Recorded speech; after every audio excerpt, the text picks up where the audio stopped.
Waiting for Abu Dhabi. എന്തായിരുന്നു? Abu Dhabi അല്ല, അല്ല, waiting for air Arabia Abu Dhabi 7:40 departure, Trivandrum international airport. ഇല്ലേ ഇല്ലേ, ഒരു കിളിങ്ങെന്ന് വെച്ചാൽ കിട്ടില്ലേ?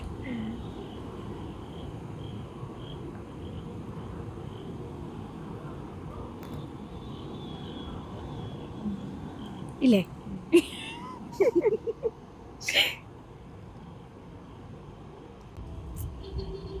പോസ് ചെയ്തിട്ട് വരുമ്പോൾ ഞാൻ പറയാം.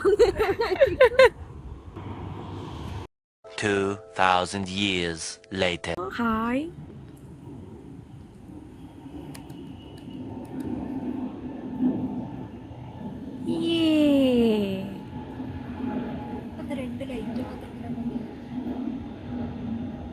എൻ്റെ ഫോണിൻ്റെ സൂമിന് എന്തോ പറ്റിയിട്ടുണ്ട് കേട്ടോ. അല്ല, അതിൻ്റെ ഉടല് കാണുന്നില്ല.